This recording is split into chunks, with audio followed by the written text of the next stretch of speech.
Bene, benvenuti di nuovo, cari amici, cari ragazzi. Io e la mia gatta Sofì, che è piuttosto recalcitrante, terremo questa seconda lezione sull'argomento comuni, imperatori svevi, papi, riforma della Chiesa, nuovi ordini religiosi mendicanti, eccetera, eccetera. C'è molto da dire. Allora, Sofì, tu non vuoi aiutarmi, no, in questa lezione? Sofì si ribella, vuole andare a giocare con Bianchina, ma non dovresti giocare con Bianchina perché Bianchina è una gatta di strada. Dai, saluta i nostri videoascoltatori facendo un cenno con la zampina, va bene? Lasciamola andare, la lanciamo e a lei piace fare dei bei balzi e continuiamo a parlare. Abbiamo visto, no, nella prima lezione i comuni, uno schema generale dei comuni, delle loro istituzioni, anche delle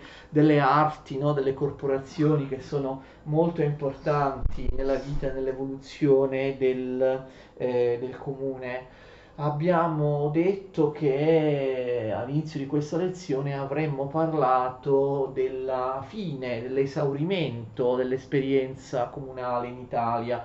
Ricordate però che ci sono comuni anche al di fuori dell'Italia, e infatti faremo degli accenni, parleremo in breve anche di questi comuni, per esempio nelle Fiandre, in successive lezioni. Allora, io l'ho detto la scorsa lezione, lo ripeto adesso all'inizio della lezione, così forse vengo ascoltato maggiormente. Io adesso sto parlando dei comuni soltanto nel senso generale, l'architettura, la caratteristica in generale, le caratteristiche dei comuni, la loro evoluzione nel tempo e così via. Parleremo più dello specifico degli eventi di singoli comuni o di conflitti o guerre tra i vari comuni, anche la divisione tra Guelfi, Ghibellini e così via, e in seguito perché io prima ho bisogno di parlare dei comuni in generale, così voi conosciate ovviamente le cose più importanti. Per poterne parlare però più nello specifico, citando episodi specifici, io ho bisogno che voi conosciate anche le vicende degli imperatori svevi, sia Federico I, ma sia soprattutto Federico II, d'accordo? Quindi io parlo in generale dei comuni, poi parlo delle vicende degli imperatori svevi che sono collegate ai comuni e in quel frangente inizierò ad aggiungere molte cose specifiche sui comuni. Ok? Spero di essere stato chiaro. Perché i comuni cessano di esistere? Alcuni si trasformano in signorie. Questo è l'esito, diciamo così, più comune. Scusate il gioco di parole, l'esito più comune della fine dei comuni, d'accordo? Succede che si impongono famiglie nobili e non solo, molto importanti. Succede che le istituzioni comunali da alcuni sono state anche i comuni sono stati considerati come un'anticipazione della democrazia moderna, forse è esagerato perché nei comuni non c'è divisione dei poteri, non ci sono chiari riferimenti ai diritti dei cittadini e così via, quindi non c'è un vero Parlamento, quindi forse i comuni non anticipano la democrazia moderna, però abbiamo visto che in molti casi le cariche dei comuni erano elettive e partecipavano moltissimi cittadini alla loro elezione. Comunque, insomma, le libertà dei comuni che un po' somigliano a delle libertà democratiche cessano di esistere perché ben presto in un comune si impone l'uomo forte, aristocratico, ma spesso neppure aristocratico. Spesso era un militare, un capitano di ventura, d'accordo, qualcuno che soprattutto all'inizio delle signorie era molto cruenta la cosa, qualcuno che si impossessava con la violenza del potere del comune, pur non avendo alcuna carica, non essendo un principe, un duca, un marchese, niente, era solo un uomo forte che abusivamente iniziava a governare un comune perché l'aveva conquistato con le armi dall'interno molto spesso, d'accordo?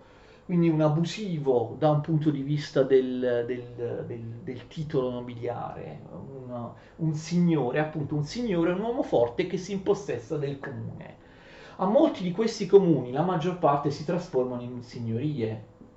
Fate attenzione che molti di questi comuni che si trasformano in signorie non hanno attraversato quella che noi abbiamo visto la scorsa volta, la terza fase dell'evoluzione del comune, cioè la fase popolare. Sono rimasti alla fase, la seconda, ricordate, la fase del podestà, e molto spesso il podestà viene sostituito da un uomo forte, da un generale, da qualcuno che con le armi si impossessa del comune. Questi signori poi però in una seconda fase saranno più stabili, acquisiranno un titolo nobiliare, verranno regolarizzati, d'accordo? Quindi le signorie diventeranno contee o diventeranno ducati e saranno poi la base della formazione degli staterelli italiani, dei cosiddetti stati regionali italiani. Quindi la maggior parte dei comuni evolve in signorie, d'accordo? Una famiglia sola, un solo esponente, spesso una famiglia di esponenti politici che siano aristocratici, che siano banchieri, che siano capi militari, concentrano tutte le magistrature del comune, tutti i più alti poteri, d'accordo?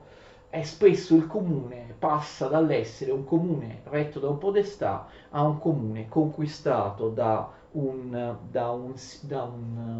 signore, da una famiglia, d'accordo? E così via. Fate molta attenzione. Ci sono altri casi, particolare il caso di Firenze, che però vedremo nel dettaglio in successive video lezioni, in cui invece il comune popolare si sviluppa e come non solo, ma le istituzioni popolari resistono nel tempo, d'accordo? A Firenze, anche quando molti comuni avevano ormai cessato di esistere, si continua a parlare del comune di Firenze. Non solo, le istituzioni popolari saranno così forti che toglieranno potere agli aristocratici. Ci saranno i famosi, li vedremo in seguito, provvedimenti antimagnatizi molto duri nei confronti degli aristocratici e così via. Quindi a Firenze i priori, il capitano del popolo continuano a esistere lungamente, come in altri comuni. Che succede però? Il comune finisce lo stesso, nel senso che queste istituzioni comunali continuano a esistere ma vengono svuotate dall'interno, perdono ogni potere, esistono solo formalmente, sulla carta.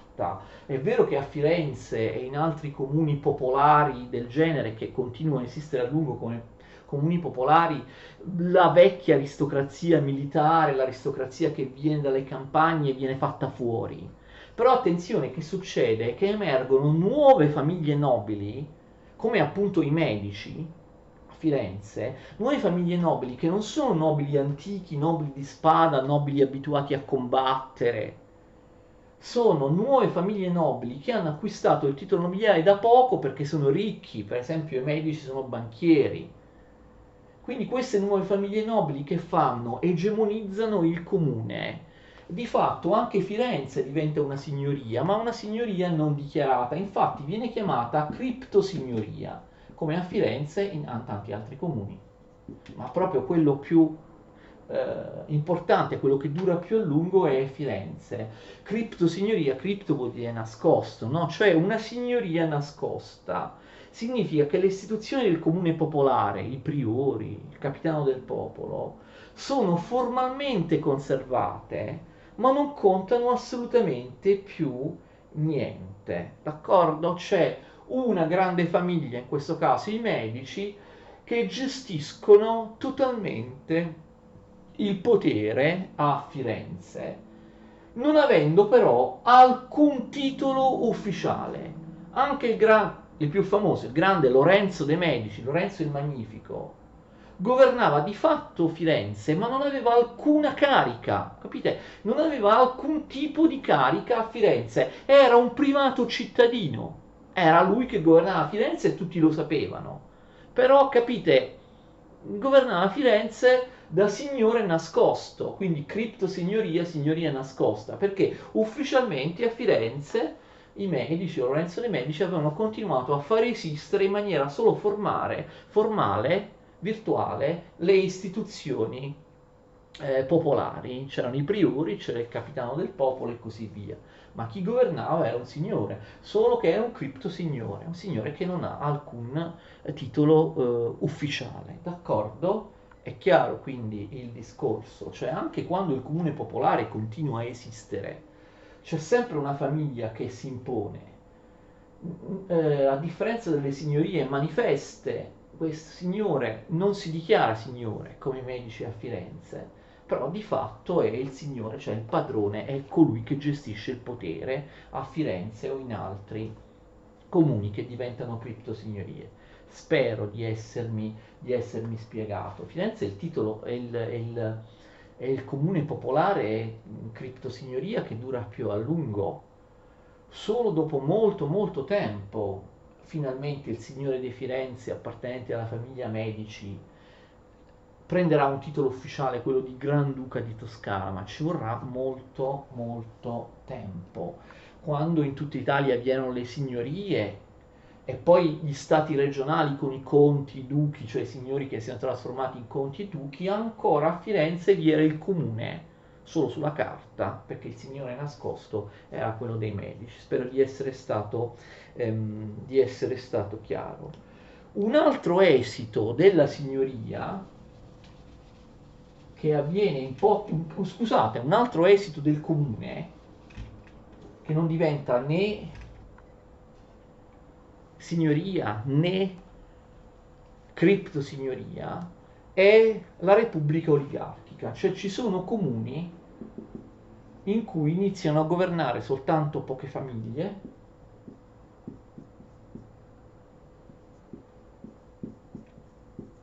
soltanto pochi possono essere nominati al vertice di questa repubblica.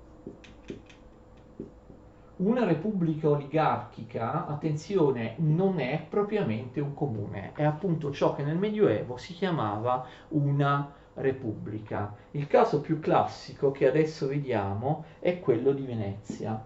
Venezia è un comune? Venezia ben presto si trasforma in un'oligarchia, una repubblica oligarchica di mercanti. Per la verità, Venezia ha sempre avuto una carica vitalizia. Il doge, cioè il duca, in veneziano si dice doge. In realtà questa carica era vitalizia, il doge viveva a vita. Diciamo che prima del 1172 il doge o alcuni dogi erano riusciti a costituire una dinastia ereditaria. Dal 1172 non più. Il doge viene eletto, non è ereditario, e il potere del doge viene diviso da un maggior consiglio, ok? Questo maggior consiglio è rappresentato da circa 2000 famiglie, ok? Circa 2000 famiglie. Fate attenzione, questo maggior consiglio, fate molta attenzione, questo maggior consiglio, esattamente come il doge, entrambe queste istituzioni vengono elette, anche se con meccanismi piuttosto strani, d'accordo? Con meccanismi elettorali piuttosto strani.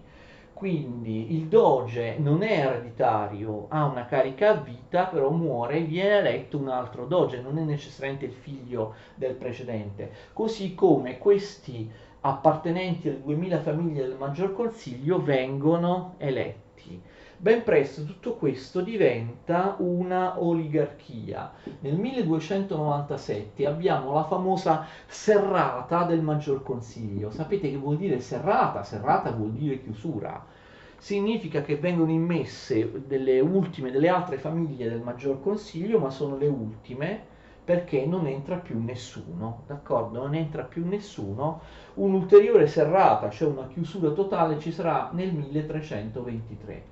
In questo modo il comune di Venezia, che è sempre stato un comune un pochino particolare, si trasforma in repubblica oligarchica. Dal 1323 soltanto 200 famiglie possono governare all'interno del Maggior Consiglio. Queste 200 famiglie del Maggior Consiglio non vengono più elette, diventano un'oligarchia ereditaria, hanno delle cariche a vita, ma soprattutto sono delle cariche ereditarie, d'accordo? E quindi diventa una repubblica oligarchica. Venezia, a differenza di altri comuni e di altre signorie, avrà questo elemento di forza. La repubblica oligarchica, l'equilibrio tra queste varie famiglie, che erano tutte famiglie di ricchi mercanti, sarà ottimo, e quindi Venezia avrà istituzioni stabili, senza guerre civili, senza scontri e così via, una situazione piuttosto pacifica, tranquilla al suo interno. Sarà questo uno dei motivi del grande successo di Venezia, la stabilità politica. All'inizio del 1300 Venezia ormai viene chiamata Repubblica Serenissima di Venezia e inizia una grossa espansione territoriale, non solo nelle isole e nei territori del Mediterraneo orientale, quella l'aveva già fatta, ma anche conquistando il Veneto, cioè in Italia. Quindi vedete, una cosa simile è anche a Genova. Quindi vedete, abbiamo tre esiti finali del comune.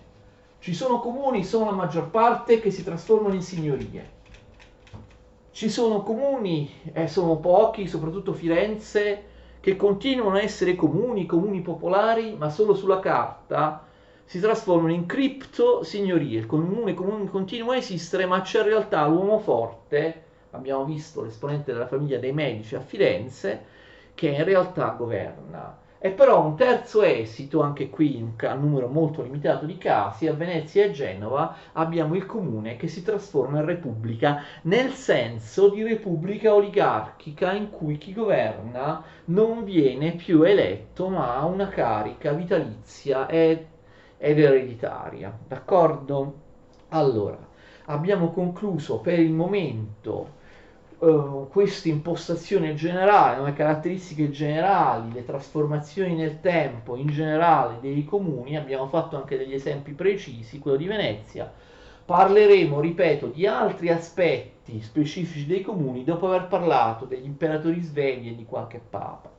Noi abbiamo già detto che il periodo in cui sorgono molti comuni, ma soprattutto il periodo in cui i comuni si rafforzano, è il periodo, no, del 1020, 1030, 1040, decennio più, decennio meno. Perché?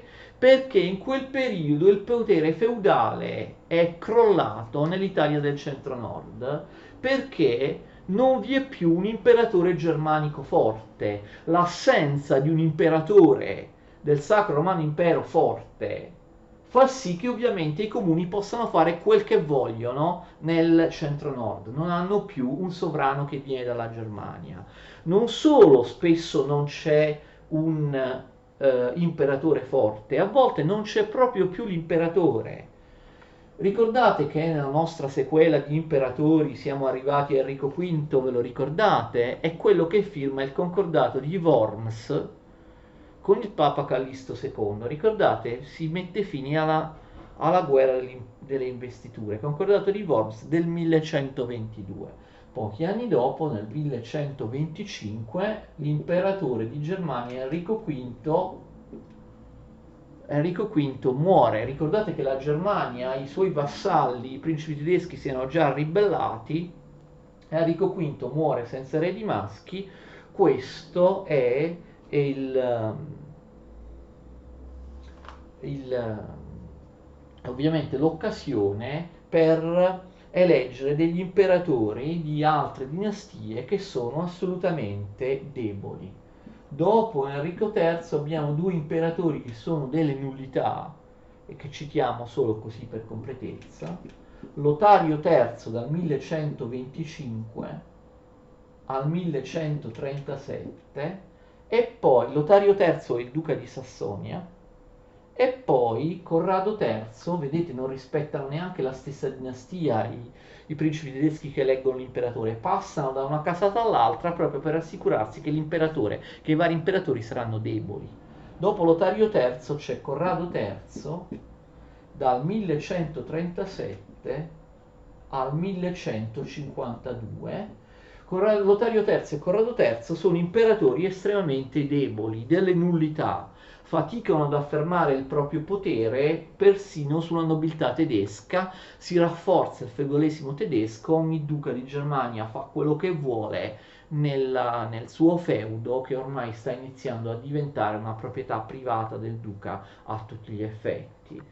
Tanto più non riescono a imporsi ovviamente questi imperatori debolissimi sui comuni italiani. O come ho detto, questo è proprio il periodo in cui i comuni maggiorano il proprio potere, aumentano la loro autonomia e si espandono anche nel contado. Non c'è nessun imperatore germanico che riesce a impedire il rafforzamento notevolissimo dei comuni nel centro-nord Italia. A un certo punto le cose cambiano, perché viene eletto nel 1152 un imperatore del Sacro Romano Impero che si farà rispettare, o almeno proverà a farsi rispettare, il famosissimo Federico I.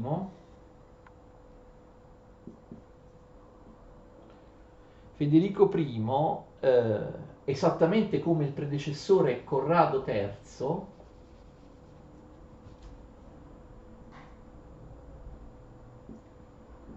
è svevo, è duca di Svevia, quindi è un imperatore svevo. Naturalmente, come tutti sanno, Federico I di Svevia resterà famoso nella storia con il soprannome di Barbarossa. Federico I Barbarossa, o semplicemente il Barbarossa, d'accordo? Viene eletto re di Germania e anche imperatore, anche se inizialmente, attenzione, non viene incoronato imperatore, deve restaurare un'autorità che i suoi due predecessori hanno perso. Riesce ben presto a farsi rispettare e a farsi fornire soldati da tutti i duchi tedeschi, da tutti i principi tedeschi, quindi riafferma la sua autorità e la sua potenza sulla Germania, d'accordo? E nel 1153 lui, da poco eletto, indice una dieta in tedesco significa Parlamento, perché dalla parola latina dies vuol dire giorno, ma vuol dire anche assemblea. Quindi per questo in molti posti d'Europa dieta significa Parlamento, non c'entra con le pratiche per dimagrire. Ok, nel 1153 Federico II indice un Parlamento, una riunione di tutti i principi e vescovi tedeschi, una dieta, cioè un Parlamento nella città di Costanza, la dieta di Costanza. Lui ottiene, come abbiamo visto, il giuramento di fedeltà da tutti i principi tedeschi, si mette d'accordo anche con il Papa per l'elezione dei vescovi tedeschi, quindi il problema delle investiture, vedete, Papa e Imperatore si mettono d'accordo, e il Papa gli dice anche: caro Federico, vieni in Italia così, senza problemi, io ti incorono imperatore. Cosa succede? Che nel frattempo i comuni lo sapete, si erano presi tutti i diritti, tutte le funzioni dell'imperatore, qualunque tipo di funzioni, dalle tasse all'esercito, qualunque cosa.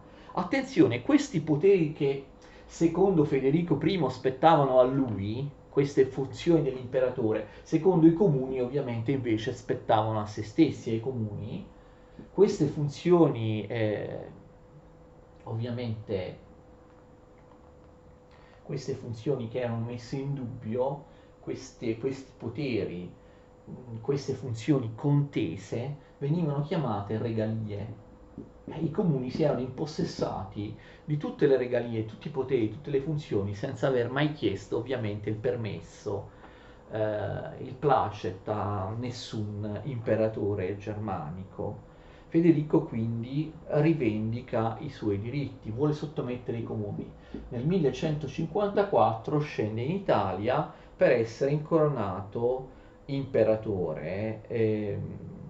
Prima di andare a Roma per essere incoronato imperatore, lui in Italia che cosa fa? Indice un'altra dieta, un altro parlamento, la dieta di Roncaglia. Questa volta ovviamente la dieta non riguarda l'impero germanico, ma riguarda il molto virtuale, il sedicente Regno d'Italia. Quindi alla dieta di Roncaglia, Roncaglia è vicino Piacenza, partecipano i rappresentanti di tutti i comuni italiani, d'accordo?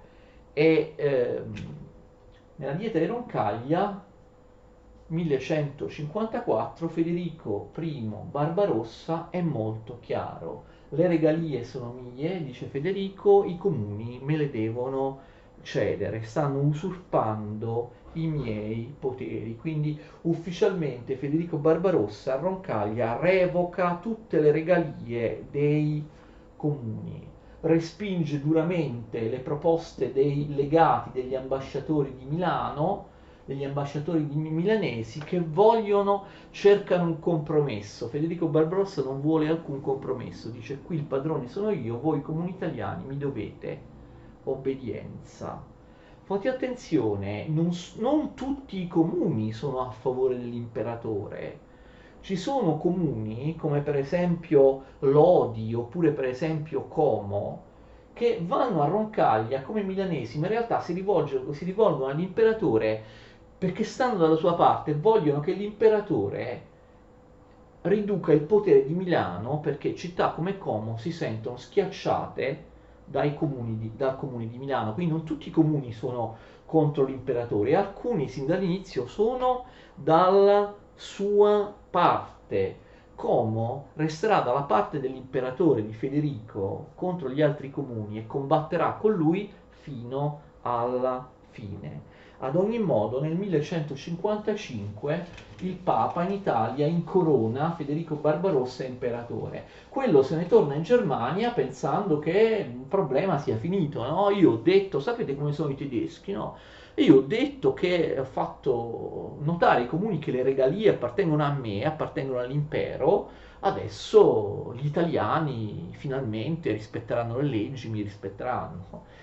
È ingenuo tedesco, non conosce bene come sono fatti gli italiani, lui torna in Germania e si accorge che i comuni italiani, come se non avessero ascoltato nulla, come se lui non avesse detto nulla, continuano a esercitare tutte le regalie senza neanche informarlo, non dico chiedere il permesso, ma senza neanche informarlo. Infuriato, Federico Barbarossa torna di nuovo in Italia nel 1158, attenzione, e indice una seconda dieta di Roncaglia, sempre nello stesso posto della prima dieta di Roncaglia. Questa volta Federico Barbarossa pensa di essere preciso, emana un decreto che è un elenco preciso di tutte le regalie spettanti all'imperatore. Cioè lui elenca la prima è questa, il numero 2 è questo, la terza regalia è quest'altra, fa un elenco scritto, d'accordo? Si chiama Constitutio de Regalibus, Constitutio de Regalibus, Costituzione delle regalie. E in pratica Federico I Barbarossa è come se dicesse la prima volta avete fatto finta di non sentire comuni, ok? Questa volta io ve li metto per iscritto le regalie che dovete cedermi. Ve le metto per iscritto e vi descrivo esattamente cosa sono, di cosa si tratta, ok? Così non potete far finta di non aver sentito. Allora, molti comuni, soprattutto della Lombardia e del Veneto, si oppongono all'imperatore non vogliono sottomettersi, non vogliono cedergli le regalie, d'accordo?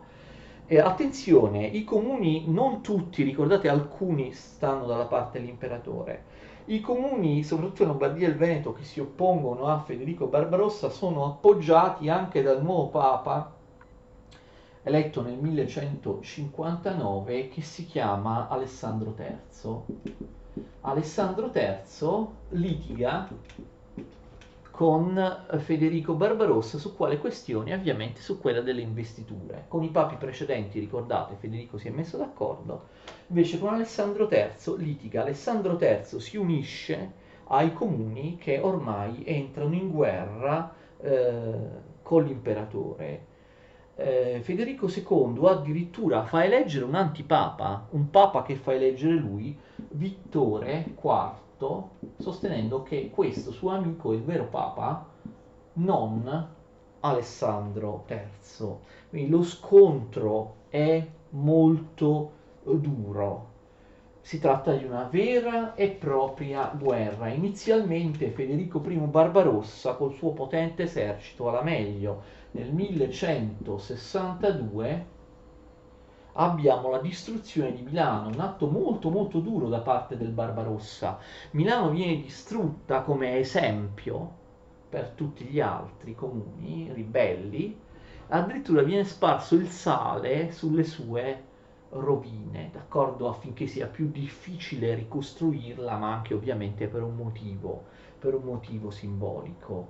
Attenzione, finché i comuni del centro-nord combattono separatamente, ognuno con le proprie milizie, certo il Barbarossa ha buon gioco nello sconfiggerli, però ben presto i comuni si uniscono in leghe militari. C'è la Lega Lombarda, la Lega Lombarda, la più importante, ma c'è anche la Liga Veneta, quindi i comuni. Fate attenzione, non si tratta di stati o di unità politiche, ma esclusivamente di alleanze militari, di reti di alleanze militari provvisorie. Ogni comune mantiene la sua autonomia, non è che la Lega Lombarda o la Lega Veneta sono degli stati, noi comuni si mettono insieme per formare delle entità politiche, no? Perché sapete che c'è questo riferimento, sapete la Lega Nord è un partito politico, adesso ha cambiato un po' programma con Salvini, è diventata nazionalista, però prima la Lega Nord di Umberto Bossi, prima maniera, era secessionista, voleva l'indipendenza del nord, almeno l'autonomia del nord Italia, no? Della cosiddetta Padania, diceva Umberto Bossi, che secondo lui non ha nulla a che fare con Roma o con il resto d'Italia, non era Italia, era Padania. Umberto Bossi e la Lega, che attualmente anche esiste, la Lega Nord di Salvini, hanno strumentalizzato storicamente questi eventi. Comunque non voglio io criticare un partito politico, diciamo che la Lega, soprattutto nella prima fase, quella di Bossi, ha preso questi riferimenti ideali alla base della propria identità, del proprio programma. Per questo appunto le leghe, le varie leghe autonomiste si chiamavano Lega Lombarda, Liga Veneta, poi si sono fuse nella Lega Nord. Però bisogna dire che bisogna fare molta attenzione con questi riferimenti storici, perché Bossi e gli altri della Lega volevano l'indipendenza o la secessione o la devolution, l'autonomia della Padania. Però la Padania, in quel periodo storico a cui loro fanno riferimento, al mito della Lega Lombarda che ha sconfitto Barbarossa, come vedremo, la Padania non esisteva come Stato, d'accordo? La Lega Lombarda e la Liga Veneta erano solo delle alleanze militari provvisorie. Anzi, lì in Padania c'erano tanti, tanti comuni che si scannavano tra di loro, d'accordo? Quindi non è mai esistito uno Stato unitario della Padania, tanto più con, come vuole Bossi, con il Piemonte che invece non faceva, era sottomesso ad altri principi, oppure con l'Emilia Romagna che insomma non c'entrava molto con i comuni, d'accordo?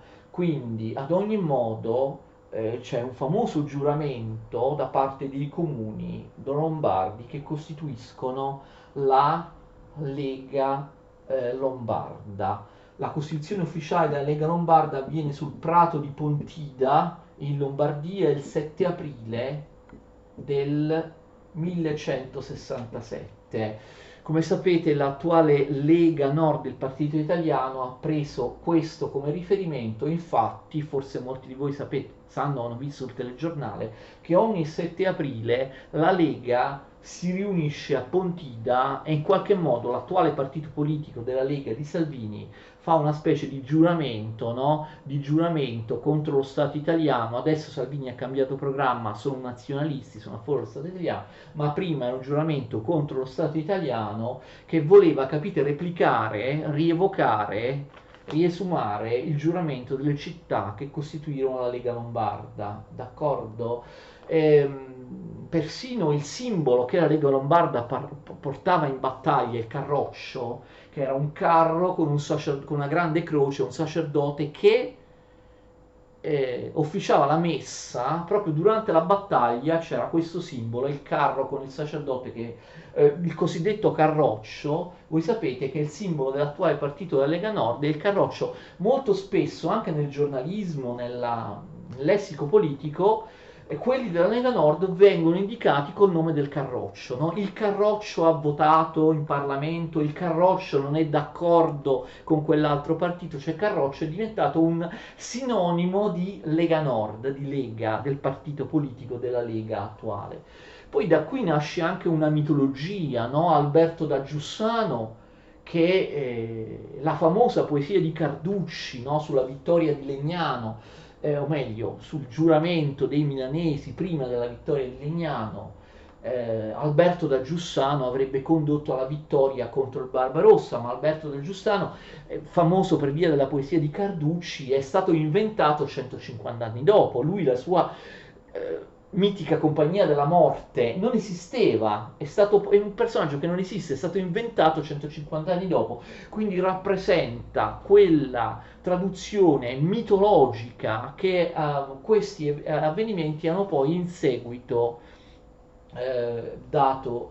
hanno poi in seguito causato, d'accordo? Ad ogni modo, dopo la formazione di queste leghe militari, i comuni cominciano a vincere. Una cosa epocale: un potentissimo imperatore germanico viene sconfitto dai comuni italiani, e ovviamente la pace, scusate, la battaglia più importante e risolutiva, famosissima, è quella di Legnano.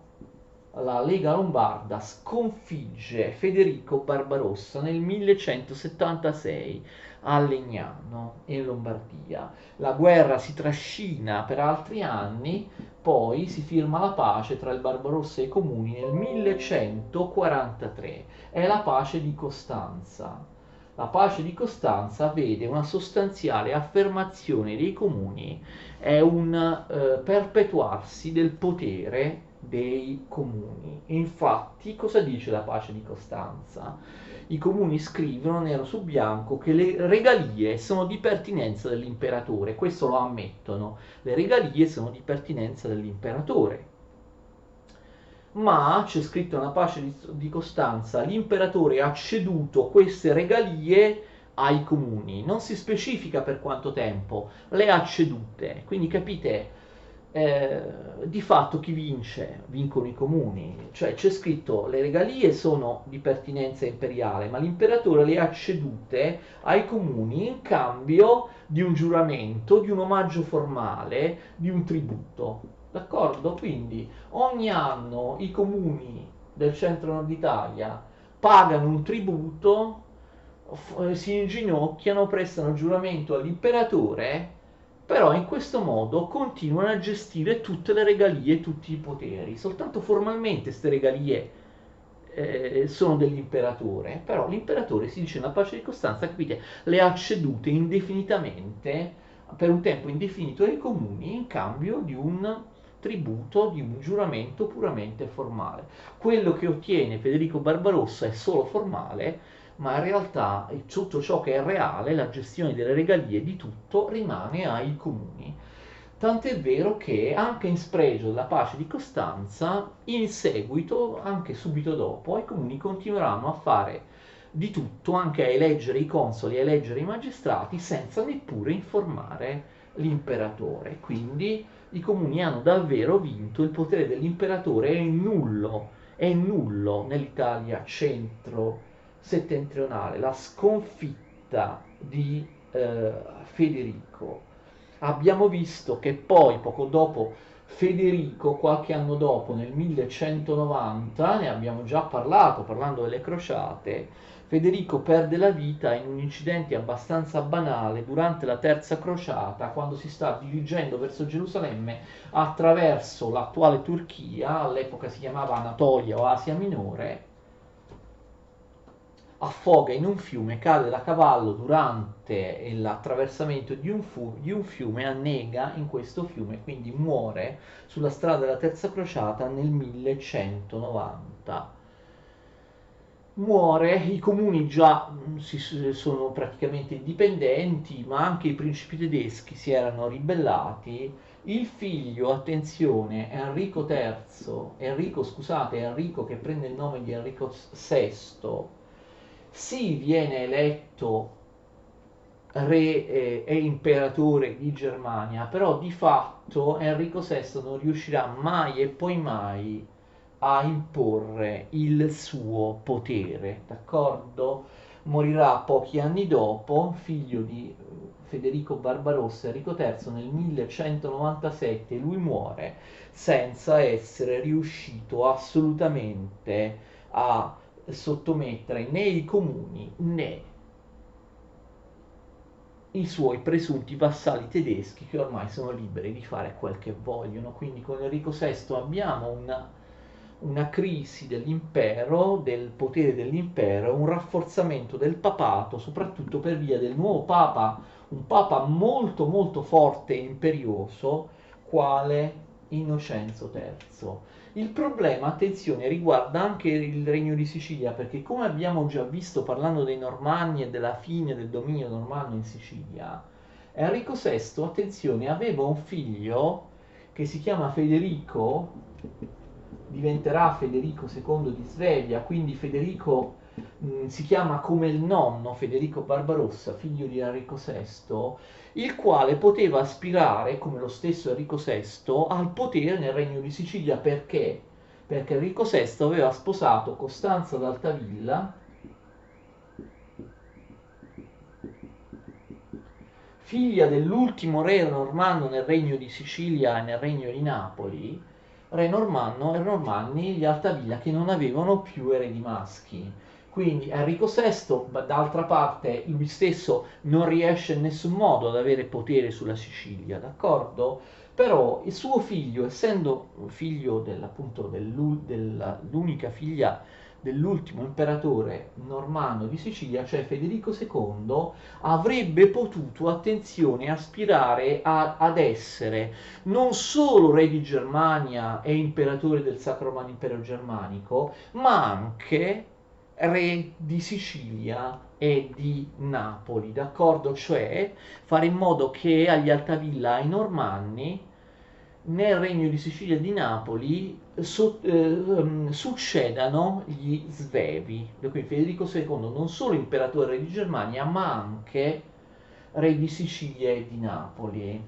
Innocenzo III ha un po' paura di questa prospettiva perché significherebbe, no, che il papato sarebbe in qualche modo preso in una morsa, l'imperatore diventerebbe molto potente, non solo la Germania e il tentativo di sottomettere anche i comuni del nord Italia, ma anche Napoli e la Sicilia. Quindi capite, la Chiesa, lo Stato Pontificio e il Papa resterebbero immersi come, resterebbero in mezzo come all'interno di una tenaglia. Peraltro i papi, abbiamo già visto un papa precedente, anche Innocenzo III e anche i papi successivi, non ameranno mai gli svevi. Gli svevi erano per loro troppo potenti, potevano far balenare l'idea di una unificazione dell'Italia che avrebbe tolto potere al Papa e avrebbe tolto al Papa i territori dello Stato Pontificio. Inoltre Federico II, come vedremo, sarà molto molto odiato dai papi, anche perché Federico II non passava per essere un buon cristiano, aveva degli aspetti che secondo molti erano proprio anticlericali. Comunque non sapremo mai quali erano proprio le sue idee nella sua testa, però comunque si ribellò più volte ai papi, quindi un po' tutti i papi sempre, sempre osteggiarono gli imperatori svevi, soprattutto in Italia, nel loro tentativo di sottomettere il Regno d'Italia nel nord Italia, sottomettendo i comuni, o anche con Federico II di prendersi pure il meridione d'Italia, il Regno di Sicilia e il Regno di Napoli. Pensate che Innocenzo III è così furbo, siccome lui era amico della famiglia di Altavilla, ha addirittura da gestire la situazione, pensate in che modo? Si fa dare la tutela del piccolo Federico II, che appunto è un bambino molto piccolo, alla morte di, ehm, di Enrico VI, d'accordo? Addirittura Innocenzo III, il Papa, si fa nominare tutore, sono morti entrambi i genitori di Federico, si fa nominare tutore del piccolo Federico e cercherà, come vedremo, di impedirgli di diventare contemporaneamente imperatore di Germania e re di Sicilia. Gli dirà una delle due cose sì, ma tutte e due no. Vedremo la storia di Federico II, però prima dobbiamo fare una parentesi, dobbiamo spostare la nostra attenzione proprio su Innocenzo III, parlare di Papa Innocenzo III, delle eresie che si sviluppano nell'undicesimo, nel XII secolo, che saranno contrastate vigorosamente da Papa Innocenzo III, anche della riforma della Chiesa, del sorgere di nuovi ordini religiosi mendicanti come i domenicani oppure i francescani, quindi parliamo di Innocenzo III, dei nuovi ordini religiosi, delle eresie, soprattutto dei catari albigesimi, ma non solo, nella prossima lezione. Poi, spero di essere stato chiaro, riprenderemo a parlare delle vicende di Federico II, che comunque cominciano queste vicende in stretto collegamento con Papa Innocenzo III. Continuate a seguire le mie lezioni su comuni, imperatori svevi, papi, eretici, nuovi ordini religiosi nel XII e nell'undicesimo, nel XII e nel XIII secolo. Arrivederci.